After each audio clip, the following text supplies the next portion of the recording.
Greetings, folks. Daniel Wickwire here, and welcome back to Kaiju Movie Review. As always, I am joined by my ever-loyal co-host, Mr. Zach. That's right. I'm here, like, almost every week. Like, almost. Almost. There's that one time where where Angela had to fill in for me. You were covering a war, that's why. I was. I've covered wars, you know. Exactly. And this time, Zach will not use a pending monster attack as means to blackmail me into giving him all my Viking treasure. No, rather, I will just have a grand old romp through London town. London town, alright. But we'll talk about London town in due time. Exactly. Why don't you go ahead and let us know what news you've dug up this week, Mr. Zach? You know, not quite so much with news this time as there had been the last few weeks, but you know, it's good to see. I read just a few days ago, would have been this past Friday, as we were recording this on a Monday. They wrapped production on Pacific Rim 2. Film is officially entering post-production, so it'll be ready and here before you know it. And by that you mean next year. Yeah, exactly. Because, you know, they got to sit on it for a while. Of course. So, nothing too exciting from me this morning. Nothing too exciting from me today. But, you know, it's just good to know Pacific Rim 2 is wrapping up, and like I said, man, before you know it, I mean, it may be next year, but before you know it, we're going to be watching it and talking about it on KMR. And I know in due time we will be able to see that, but we'll have a little bit of a gap before the next, well, really Godzilla, the anime of Godzilla will be the next one after the end of April, but we can do this little announcement here to segue, barring everything goes right. On April 28th, we're going to go see that romantic comedy kaiju film called Colossal.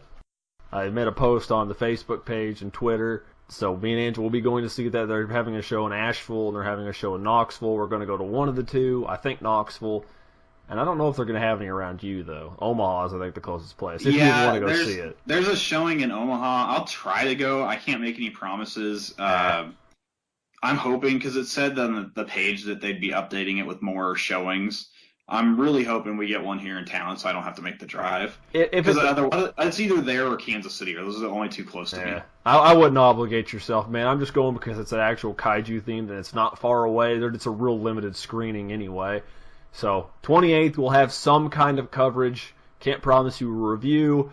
We'll probably have a video where we go out and watch it and talk about it. We'll see what happens, but we will talk about Colossal a little bit on Kaiju Movie Review. But, as for my news for this week, which is somewhat relevant to a review we did a few months back, they actually just assigned Will Beall, or Beall, B-E-A-L-L, I have no idea how to pronounce that, as a screenwriter for the upcoming reboot of Universal's Creature from the Black Lagoon. For those of you that don't know, they're going to be launching their Universal modern movie universe where they're taking all their old properties and moving them more into a modern day setting. And it's supposed to start this summer with the upcoming reboot of The Mummy, which I know some people were kind of butthurt when that trailer dropped because it's not like, oh, it's not traditional, but I actually kind of like the fact that it's different. But I'll see that anyway, I'm sure, at some point. But we're talking about Creature from the Black Lagoon, a movie we've been hearing they've been wanting to do a remake for like over a decade, and nothing's happened. I don't know, man. I'm kind of against it. I'm damn opposed. I don't know. I don't see much reason to like be remaking all these old movies, but maybe that's just me. I mean, I was wrong about Power Rangers, so maybe I'll be wrong about this one. You never know. And it's not like this one's been beat to death. They've never remade it. They've done 2 sequels in the 50s, but this movie has never been remade. And I'm not talking about this appearance in Monster Squad, which wasn't an official appearance of the creature. It was just a reference or an homage. That doesn't count. You're right. I mean, it hasn't been remade. It's been kind of the forgotten Universal monster for the most part. It's generally considered to be the last. It was about a decade. It came out about a decade or so after. There's a gap between that and like the previous launch of a new Universal monster. So I mean, there was a big gap between that and the rest of them. And it wasn't even officially a Universal monster. It was just like later it was adapted into it because people always felt that way about it. I understand. All right. I mean, it makes sense they do it. Just like I said, I'm not the most wild about the idea. That's okay. Differing opinions make for a better podcast. And we'll see. When that drops, we'll go and see it because it's monster related. But we are on to our show, which is about another aquatic creature, but this one being much larger. Today we are talking about Gorgo. Gorgo was released on March 29th, 1961 in the U.S.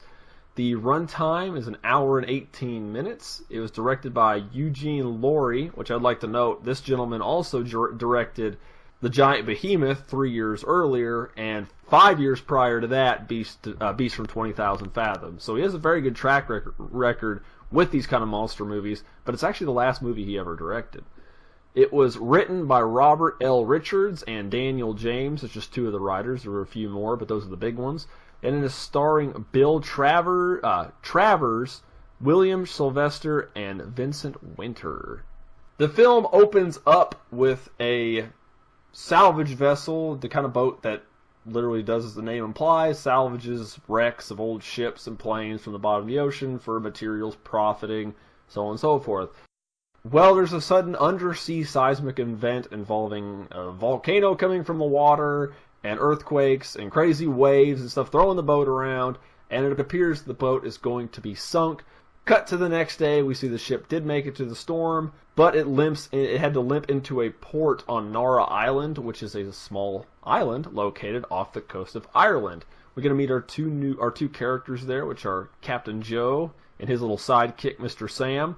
They visit the local island harbor master for any assistance regarding their boat. He greets them very poorly, just says they have 24 hours to leave due to some law, blah, blah, blah, because it's a certain kind of... He's an archaeologist. There's a certain kind of regulation involving what boats can and can't enter the island. They get very suspicious of this and begin to nose around and find there's treasure, old Viking treasure, off the coast of the island. During the search, a monster attacks several boats and then comes ashore on Nara Island, attacking the harbor. The villagers may defend off the beast using guns and torches, and then the team of Sam and Joe extort the harbor master and promise to get rid of the monster in exchange for a payoff in the form of a nice gold goblet or something. It's pretty though. Yes, it is. They use a atmospheric to locate the monster, and they're able to capture it with the nets, and essentially they offer it to the highest bidder. A couple of scientists come to them and ask them to bring it to the University of Dublin for study, and instead they sell it to a circus in London who is willing to pay them $30,000 because, they're kind of jerks and they're just in it for the money. Plus 50% of all profit. And yeah, $30,000 and 50% of all the profits. So they get pretty hefty. They're more interested in the money than they are in the scientific merit of the discovery of the creature. They decide to take the monster to London, where they sell it to the Dorkin Circus. Love the name. Hilarious name, by the way. It's brilliant. It's brilliant. I wonder what they were thinking when they wrote that. It's Dorkins. Yep. A young boy named Sean, who was staying with the harbor master on Nara Island, tags along on the ship and is caught trying to free the monster. Because that's a good idea. Yeah, exactly. Well, I mean, he believes it to be some kind of like god or protector of their island or something. Orga, some mythical Nordic god or some crap. Gorgo is brought to London and put on display by Dorkin Circus in order to turn a keen profit, and boy, do they ever. They managed to pack their house and make tons and tons of money exploiting this poor animal. After some time, they find a larger version of the monster. Its parent is apparently out there somewhere. The larger monster appears and destroys Nara Island and then heads off in the water, presumably on its way to London to rescue its child. This sounds really familiar to a movie we reviewed like 2 reviews ago, doesn't it? Yeah, I was thinking that, like I was watching this, like, some of these plot points seem awfully familiar. Hey, you know what, dude? You don't steal babies. You don't steal babies, not in this neighborhood. That's a lie. I'm quoting myself. No, this is when we made that talk when we said, hey, this movie's ripped the premise off of Gorgo. Well, of course, if you watched it 2 reviews ago, Angela and I covered the monster from the prehistoric planet, aka Gap of the Triphibian. Yeah, and it pretty much jacked this whole plot. Minus, there's no daddy monster. There's just the mommy monster. Yeah. Well, and like the thing between Sean and Gorgo kind of is really Gamera-esque. Oh gosh. To me. Okay, well, like this movie kind of borrowed a lot, or well, I guess later movies borrowed a lot of things from this movie. Yeah, exactly. This movie existed first, so. Well, let's talk about a few things, and this is one that was brought up when Angela and I were watching it, was forcing her, quote unquote, to watch this movie. Let's talk about the special effects and the monster design. Of course, first I'd like to talk about the special effects. I thought they were really good for a movie made in 1961. Yeah, they were pretty decent. I mean, just a lot of suitomation and I imagine sets and stuff, kind of like what was being used for the kaiju films coming out of Japan at the time. And well, you could see a little bit of blue screen tearing like around the characters, but I think that was the HD transfer and the higher resolution. Yeah, I think that's the higher resolution to blame for that. Because yes, there are some scenes where it's very noticeable. Yeah, but if you had watched it back in the context, this was made, like I said, in 61. This was only 2 Godzilla movies were out at this point. This is pre-Godzilla vs. King Kong. Mothra had just come out. You know, post-Mysterians, Varan, Rodan. This was a pretty big movie, and I think they had some money behind it when they did it, because like I said, the effects were good. I only have there's a few spots that I found a little less than ideal. One was the fish at the beginning of the movie.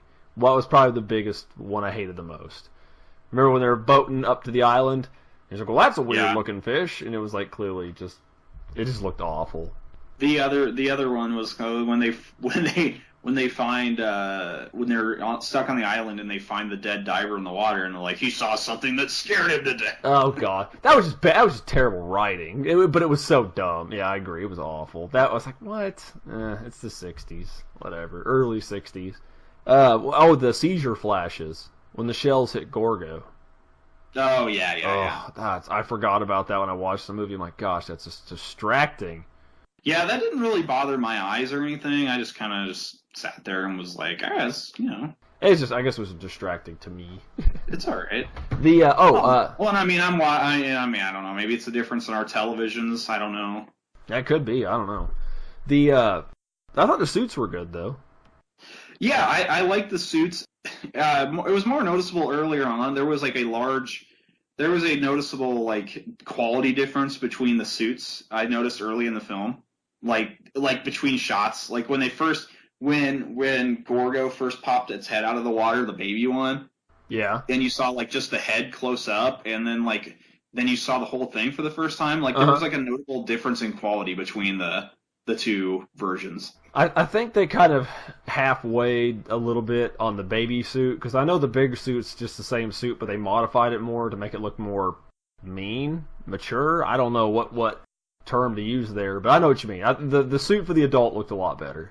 Supposedly the same actor portrayed both roles. Good for them if that's the case. I mean, like I said, I haven't had it, like I said before we started recording, I honestly hadn't had a chance to go through some of the special features on the film yet, on the Blu-ray edition, so I don't know offhand like any of those kind of backstage stuff. Yeah, it was stuff that I looked up just in my research. That it wasn't. It could have been. It probably wasn't. I didn't watch all of them. I watched a few regarding the books, the comic books, the novel, and then the collectors, like the toy thing, which there's not a whole lot of Gorgo toys, FYI. If you're a collector, there's not a lot out there. I can't imagine there would be. I mean, this movie was pretty niche. It was, but it was big. It was bigger. I feel it was bigger for its time. I may be wrong, because they clearly put a lot of money into this movie. Because if you compare other, we've watched our fair share. These special effects are very, I feel, are very good for this movie. I felt they were more on par with the Toho Fumi. I thought they were really good. Yeah, I kind of got some. It kind of reminded me a little bit of like Daimajin. Yeah, yep. I wasn't thinking of that, but I know what you're saying. Oh, one more thing I need to say. From this point on, in this review, Sean, you mentioned him earlier in the review, the little Irish kid. I'm going to start calling him Jacksepticeye.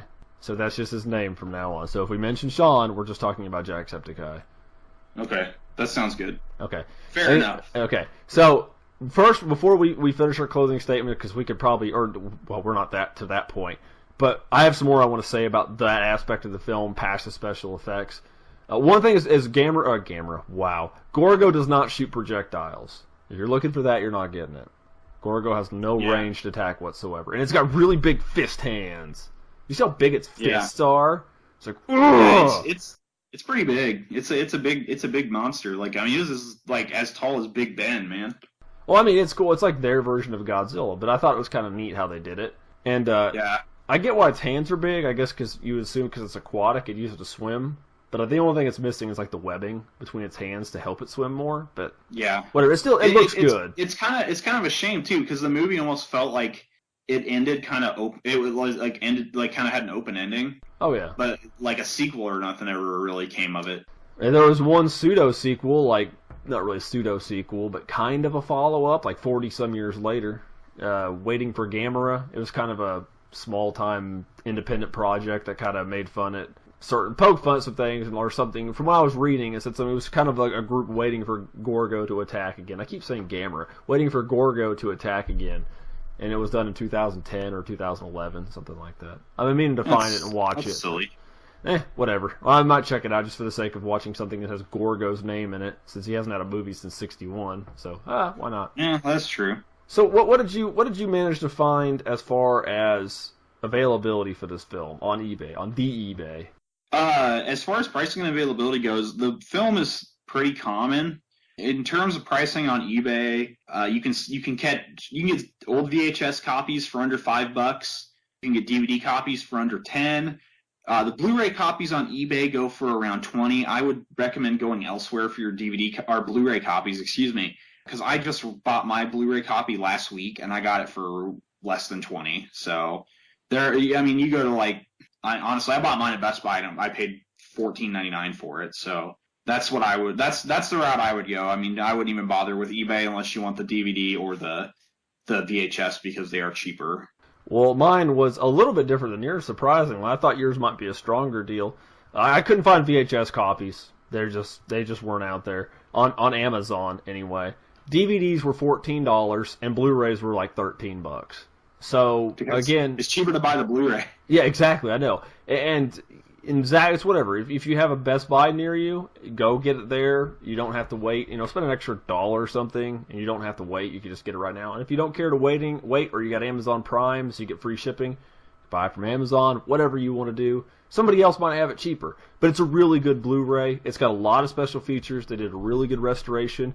I promise you, they're not endorsing this video, but it's a really good Blu-ray. And they treated it with a lot of care. And for the price, it's a good price. You get, like I said, you get a making of. They cover the comic books, the collectibles.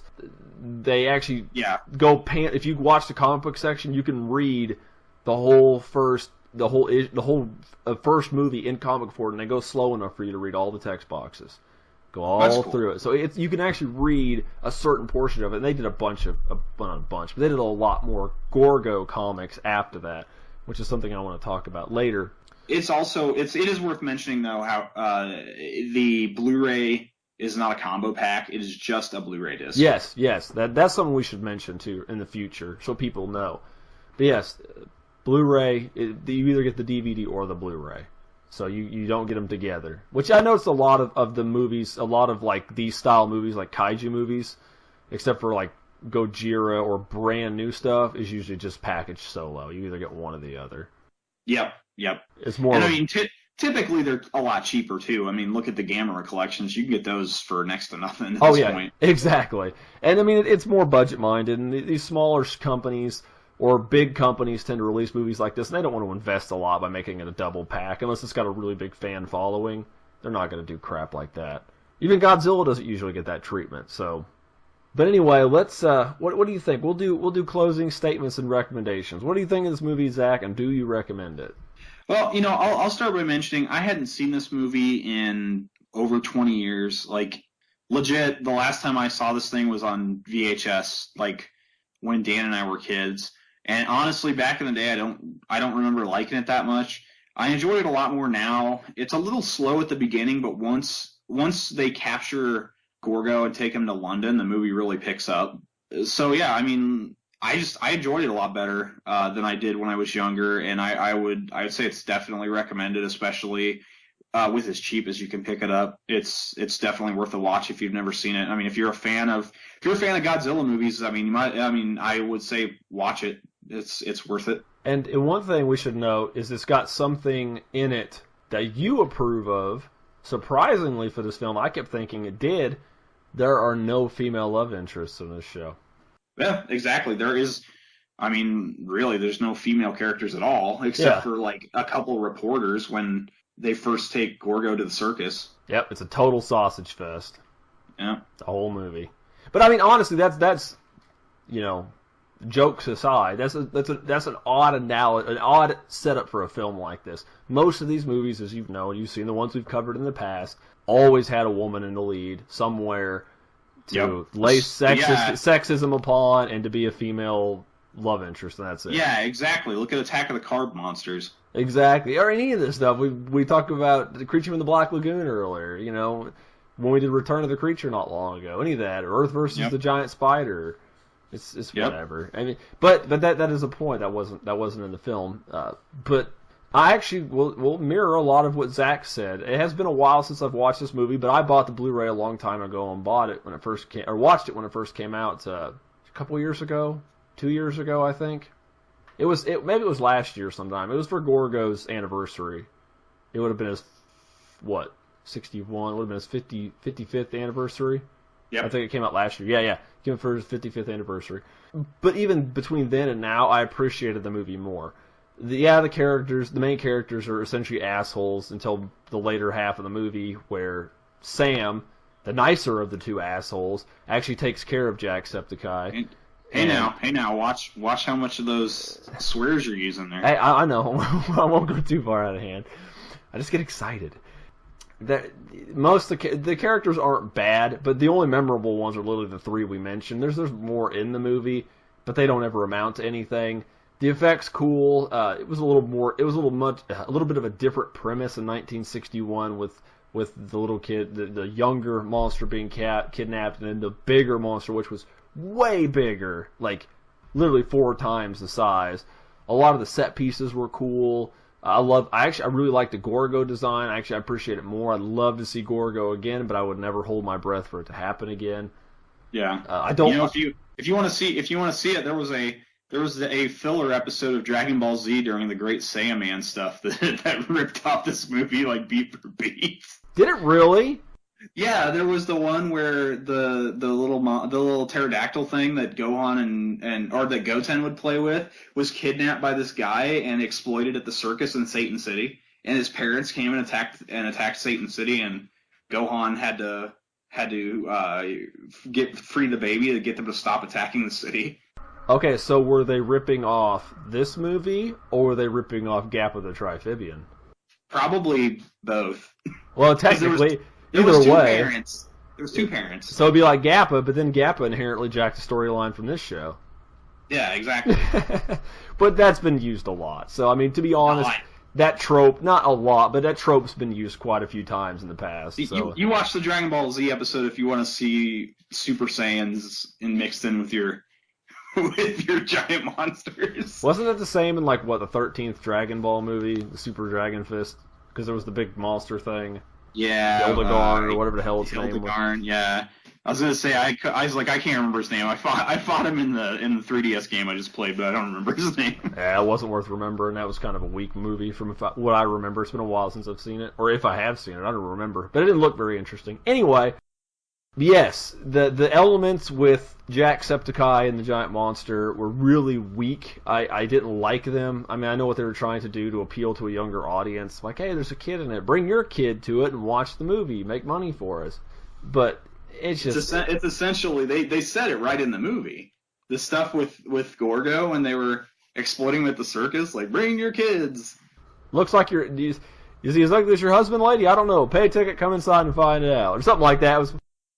But enough of my rambling on that subject. It's just, I liked the movie. I thought it was really good. There were some elements I didn't like. There was a chunk of stock footage used, but it was mainly for military scenes when they're trying to use the big destroyers in the water and so on and so forth. But it was good. It was good. The effects are really good.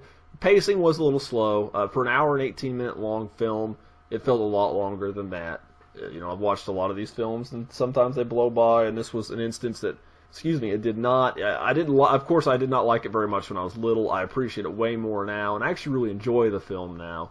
So if you hadn't seen it since you were younger, you should definitely watch it again. Of course, depending on your age, because when you were younger, it could be like a 10-year-old, and then like 2 years later, you watch the movie. So I have no clue. You have to determine that, but you should check it out. It's pretty harmless. There's nothing really offensive or over the top in the film. And Jacksepticeye's in it, so that's the important thing. You should watch that. And I promise you, I'm not doing that for clickbait, because the whole time we're watching the movie, I'm thinking, his name's Sean. I'm like, oh my god! I'm like thinking that the whole time. It's like, Jacksepticeye saves London. Like, that's what this movie is. But anyway, that's not what happens at the end of the movie, don't worry. That's not a spoiler. Oh, one other thing I want to mention. All the military scenes in it, the original director, was it Eugene Laurie? Laurie, I believe that's how it said, did not want the military in the movie. Because it felt that, large military-grade shells would probably kill it. But the producers, the King brothers, just said they wanted it in it, of course, for action's sake, so they went ahead and put him in, and just made Gorgo essentially invulnerable, just like Godzilla. It seemed like a lot of that stuff was like just stock footage too. So it was. I mean, they had their own stuff that they had in there, but a lot of it was reused military footage. In fact, every once in a while you'll see, because this is of course this movie was, for whatever reason, was made by the UK. The movie wasn't released in the UK until a year after it was released, almost a year after it was released in the States, and it was released in Japan 9 months before it was released in the UK. So go figure that. But sometimes you'll see that some of the uniforms and the stock footage are actually of U.S. military people, not of the British special forces or whatever military. It went between the British Royal Navy and the United States. I know, I'm like, what? But anyway, we just gloss over that fact. It's stock footage. Oh, one other thing, we got to make another reference to Godzilla here. The King brothers that made this movie actually did the U.S. distribution of Rodan. Oh, nice. Yeah, so there you go. There's our opening. There's our excuse to review Rodan. Did I review? Yeah, I reviewed that already, didn't I? Yeah, we'll do it again. Yeah, but we haven't redone a review already. Have we? I seriously can't remember. We did. I don't know. If we did, sure. Why not? Didn't you do Gappa or something in the old one? No, I never did Gappa.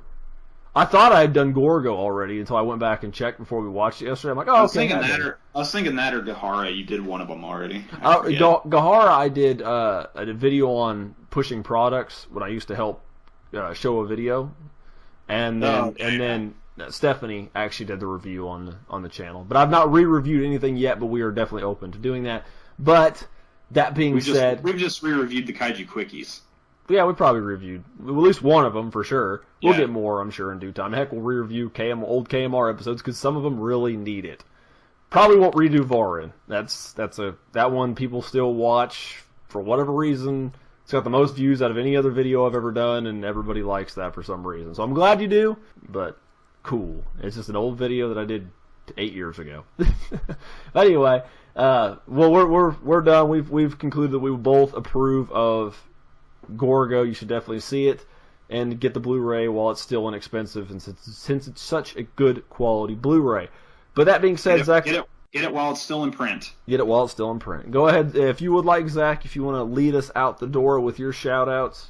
Absolutely. You can find me, as always, over on Twitter at CultureZact, and you can find my writing at cultureshock.com, where I cover video games and the like. And I am additionally the co-host of the Running the Ropes podcast, which is a pro wrestling podcast, and Pick Up and Play, a video game podcast, both over at cultureshock.com. And of course, I'm here every 2 weeks with Mr. Zach doing Kaiju movie review. I'm actually here every week doing my other show in between the Kaiju movie reviews called Monster Bites, which is our trivia / fact-based short format episodes or videos about just various things regarding kaiju and monster movies. And actually, the last one I just finished up and is about to go up tomorrow as of this recording is about Yu-Gi-Oh! So I get an excuse to make Yu-Gi-Oh! Jokes. But that'll, yeah, aside from that, of course, I'll put all the links to Zach's Twitter, my Twitter, Angela's Twitter. KMR has an official Twitter now. The Facebook page, I'll put that up. And KMR actually has a blog coming up relatively soon. But just keep your eyes posted. I'm sure we'll make an announcement about that in the future. But why don't you let us know what we'll be watching in the next 2 weeks, Mr. Zach? Absolutely. In the next edition of Kaiju Movie Review, we will be looking at Dragon Wars, which I believe, Dan, correct me if I'm wrong, will be the first Korean-made kaiju film we'll be covering since converting to the podcast format. Yes, it's converted. Good save there. Because technically the first movie we ever reviewed, Yongari, was actually the first movie I ever reviewed on this channel. Yongari was a Korean monster movie. But I promise you... This is the first one since we've made the shift to the podcast format late last year. So please join us next time when we will look at that film. And as always, we thank you very much for listening to Kaiju Movie Review. I am Zach. He is Dan. And we will see you on the next episode. Take care.